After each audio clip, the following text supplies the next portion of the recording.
నుంచి మనం కూటమి ప్రభుత్వంగా చూస్తే తెలుగుదేశం, జనసేన, మరోవైపు భారతీయ జనతా పార్టీ ఈ మూడిట్లో పై స్థాయిలో ఉండే నాయకులు కలుస్తున్నారు కానీ కింది స్థాయిలో ఉన్న కేడరు అంతగా అతకటం లేదు. చాలా చోట్ల అనేక వివాదాలు వస్తున్నాయి, ఘర్షణలకు దిగుతున్నారు. ఇది చాలా చోట్ల కనిపిస్తోంది. ఎలా అంటే ఈ కలిసి ఉండే కూటమి కాపురం ఈ 1 ఇయర్లో ఇలా ఉంటే మిగతా 4 సంవత్సరాలు ఎలా గడవబోతుంది? ఇది సహజం. దానికి ఏమీ మనం ఇది కానవసరం లే. ఒక కుటుంబంలో 3-4 సభ్యులు ఉన్న కుటుంబంలోనే అనేక రకాల విభేదాలు, వైరుధ్యాలు ఉంటాయి. అటువంటి వైరుధ్య సైద్ధాంతిక పునాదుల మీద మా సిద్ధాంతం వేరు, జనసేన సిద్ధాంతం వేరు, తెలుగుదేశం పార్టీ సిద్ధాంతం వేరు, వివిధ ఇతర సైద్ధాంతిక పునాదుల మీద పుట్టిన పార్టీలు. కాబట్టి కామన్ మినిమం ప్రోగ్రాం కింద అందరం కలిసాం. ఈ రాష్ట్రాన్ని ఈ దోపిడీ నుంచి, అటవిక పాలన నుంచి, రాక్షస పాలన నుంచి బయటకు తీసుకురావడం కోసం అందరం సమన్వయంతో కలిసి పనిచేశాం.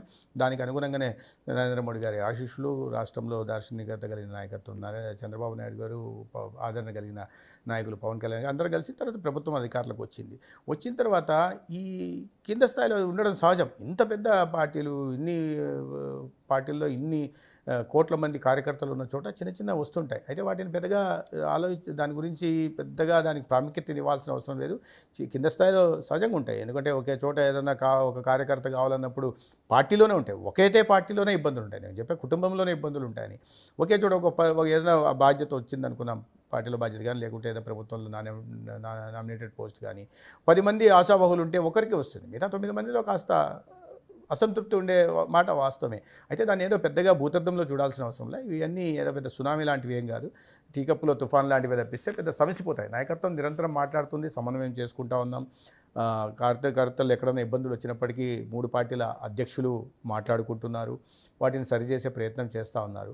కాబట్టి ఆ వ్యవస్థను ఏర్పాటు చేసుకుంటున్నాం. పెద్దగా ఇబ్బంది పడాల్సిన అవసరం లేదు. అందరి లక్ష్యం ఒకటే. మా కార్యకర్తలు కింద స్థాయిలో ఏమైనా అసంతృప్తి ఉన్నప్పటికీ రాష్ట్ర అభివృద్ధి వచ్చేసరికి మనం అందరం కలిసి పనిచేయాలనే భావన పైన నాయకత్వంలో ఉంది, కింద కార్యకర్తల దాకా కూడా అది వ్యాపించింది. మీ నియోజకవర్గం దగ్గరికి వద్దామండి. ధర్మవరానికి నిజంగా మీరు ఆ లీడర్గా బయట నుంచి వచ్చిన లీడరే, కానీ మిమ్మల్ని గుండెల్లో పెట్టుకున్నారు అక్కడ ప్రజలు. ఏం చేయబోతున్నారు? ధర్మవరానికి ఎలాంటి వరాలు ఇవ్వబోతున్నారు? అక్కడుండే ప్రజలకి ధర్మవరానికి ఏం చేయబోతున్నారు? ధర్మవరంకి చాలా ప్రయత్నాలు చేస్తూ ఉన్నారు. 150 పడకల 100 పడకల ఆసుపత్రిని, ఏరియా హాస్పిటల్ని 150 పడకల ఆసుపత్రిగా అప్గ్రేడేషన్ చేశాం. ఒక 50 పడకల ఆసుపత్రిని మాతా శిశు ఆసుపత్రిగా కన్వర్ట్ చేస్తున్నాం ప్రధానంగా. ఎందుకంటే ఆ ప్రాంతంలో చాలా పేదరికం ఉంది కాబట్టి వాటిని దృష్టిలో పెట్టుకొని. రెండోది, అక్కడ సీకేడీ కేసులు ఎక్కువ ఉంటే వచ్చిన మొదట్లోనే అక్కడ ఒక 10 పడకల డయాలసిస్ ఆసుపత్రిని అక్కడ మంజూరు చేశాం. ఇప్పుడు ఆపరేషన్లో ఉంది. ఇవన్నీ కాకుండా ప్రతి చోట ఈ పాట్ హోల్ ఫ్రీ రోడ్స్ పూర్తి నిర్మించాం.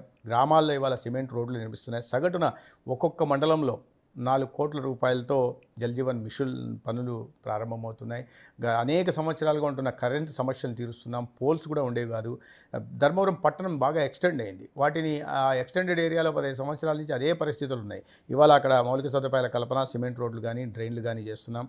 డీసిల్టింగ్ కోసం మురుగు, ఎక్కడ చూసినా మురుగు, చెత్త చెదరం ఉండేది. వాటి కోసం మున్సిపాలిటీలో 39 ట్రాక్టర్లు ఇవాళ చెత్త సేకరణ కోసం వచ్చాయి.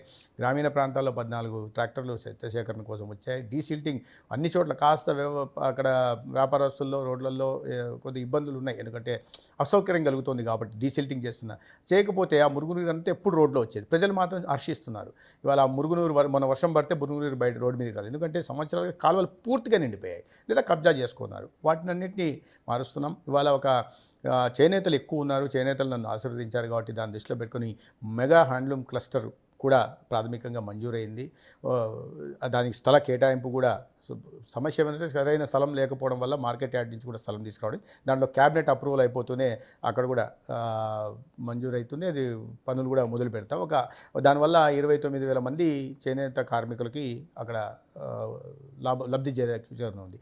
అదేవిధంగా ధర్మవరం హాకీకి హబ్బు. దాదాపు 100 మంది పైగా అక్కడ నేషనల్స్ ఆడిన వాళ్ళు ఉన్నారు. అది నా దృష్టికి వచ్చిన నేపథ్యంలో ఇక్కడ ఖేలో ఇండియా కింద ఇవాళ ఒక టర్ఫ్ స్టేడియంని కూడా 10 ఎకరాల్లో నిర్మించబోతున్నాం. అదేవిధంగా ఒక శ్మశానం లేకుండా ఉండింది. ఇవాళ దానికి శ్మశానం, కొత్తగా ఒక శ్మశానాన్ని హైదరాబాద్ లాగా ఈ మహాప్రస్థానం లాగా నిర్మిస్తున్నాం. మెటీరియల్ రికవరీ సెంటర్ కూడా రాష్ట్రంలో 2 ఉంటే ఒకటి ధర్మవరంకి తీసుకొచ్చాం. ఇవాళ కొత్త హాస్టళ్ళు కానీ, కొత్త కళాశాలలు కానీ, అదనపు భవనాలు కానీ నిర్మిస్తున్నాం. బ్లాక్ పబ్లిక్ హెల్త్ యూనిట్ని కూడా 2 ముదుగొబ్బలో ఒకటి, తాడిపర్రిలో పూర్తి చేశాం.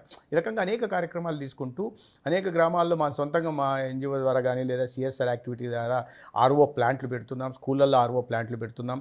ప్రధానంగా నాకు చాలా సంతృప్తి కలిగింది ఏంటంటే 28 మంది అమ్మాయిల్ని గుర్తించి పేద తరగతి, బలహీన వర్గాలు లేదా నిమ్న వర్గాలకు సంబంధించిన బాగా ప్రతిభ చూపుతున్న అమ్మాయిల్ని గుర్తించి వాళ్ళని లక్ష్మయ్య ఐఏఎస్ అకాడమీ ద్వారా వాళ్ళకి ఏ కోరిక ఉంది, గ్రూప్ 1 కొట్టాలి లేదా సివిల్స్ పాస్ కావాలని కోరిక, కానీ ఆ దిశగా అవకాశాలు లేవు, వాళ్ళ ఆర్థిక పరిస్థితులు అనుకూలించవు. గుర్తించి వాళ్ళని లక్ష్మయ్య ఐఏఎస్ అకాడమీలో ఉచితంగా శిక్షణ వాళ్ళు ఇస్తుంటే దానికి కావాల్సిన వసతి అంటే దాదాపు 50 లక్షల దాకా అవుతుంది సంవత్సరానికి.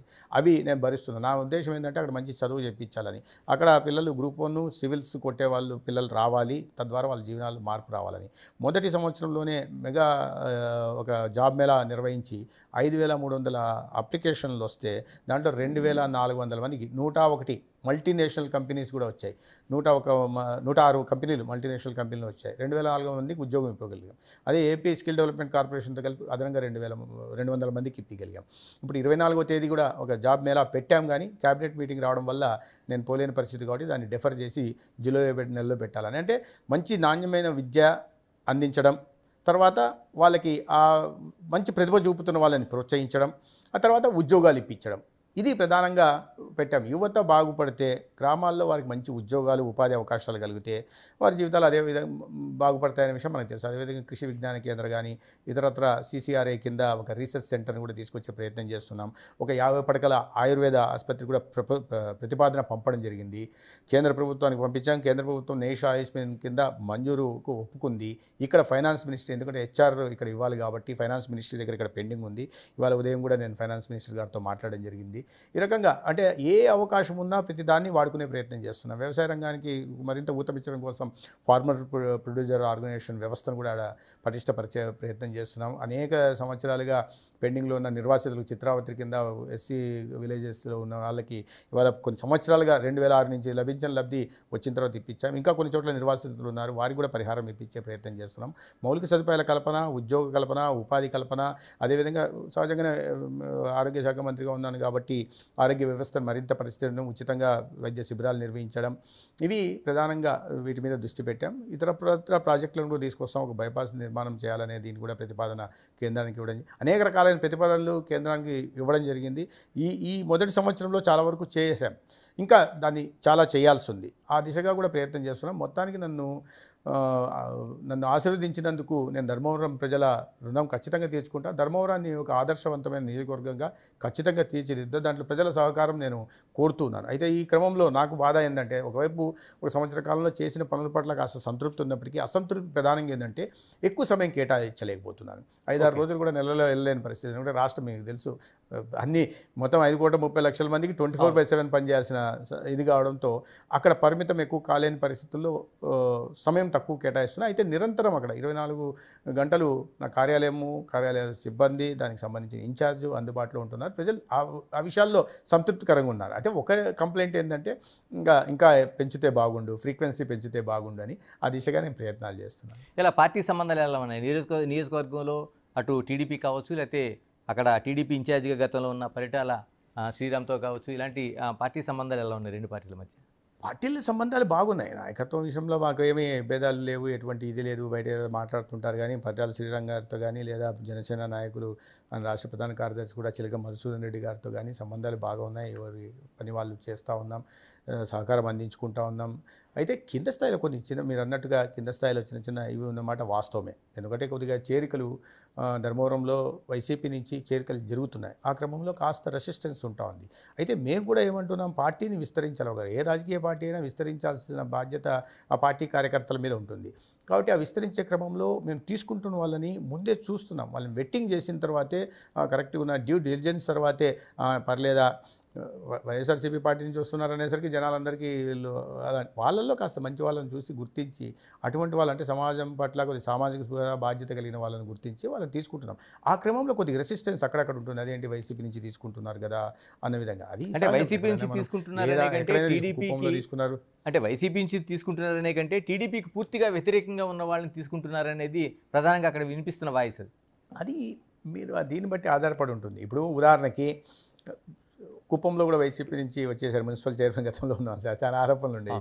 హిందూపూర్లో కూడా కౌన్సిలర్లు అంతా వచ్చారు, ప్రతి చోట వస్తున్నారు. అది ఏంటంటే ఆ క్రమంలో మనం ఈ రకంగా అనొచ్చు కానీ విమర్శ చేయడానికి ఆస్కారం ఉంటుంది. కానీ మీరు ఆర్గనైజేషన్ని భౌగోళికంగా విస్తరింపజేయాలా, అన్ని వర్గాల్లోకి వెళ్ళాలనుకుంటున్నప్పుడు ఇటువంటి విమర్శలు వస్తుంటాయి, దాంట్లో తప్పలేదు. పూర్తిగా వ్యతిరేకం అంటే అందుకే అక్కడ ఒక మనస్తత్వం ఎలా ఉండేదంటే ఒక గ్రూపులో ఇది ఎక్కువగా ఉంటుంది, దాని కారణంగా ఆ రకంగా ఉన్నాయి. అందుకని వచ్చిన తర్వాత మేము ఏ గ్రామంలో అయితే ఎవరైనా వచ్చారో ఆ గ్రామంలో తెలుగుదేశం పార్టీ నాయకులతో కూడా మాట్లాడడం జరుగుతుంది. నేను స్వయంగా ఇళ్ళకి వెళ్ళి మాట్లాడడమో లేదా చేయడమో జరుగుతుంది. పార్టీని విస్తరించాల్సిన అవసరం ఉంది.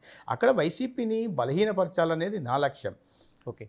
దాంట్లో మనము ఒకవైపు తెలుగుదేశం పార్టీ కార్యకర్తలు కానీ నాయకత్వాలను గుర్తించాల్సింది ఏంటంటే అది తీసుకుంటున్న క్రమంలో వైసీపీ బలహీనపడుతుంది, దాన్ని చూడాల్సి మనం. అదేవిధంగా అక్కడ వచ్చిన కొత్త వారికన్నా ఏదైనా ఆ ప్రాంతానికి జరగాల్సిన వాటిలో ఏదైనా ఉంటే మళ్ళీ పెద్దపీట మాత్రం తెలుగుదేశం పార్టీ కార్యకర్తలకి లేదా బీజేపీ ముందు నుంచి పనిచేస్తున్న కార్యకర్తలకే వాళ్ళకి ప్రాధాన్యత ఉంటుంది.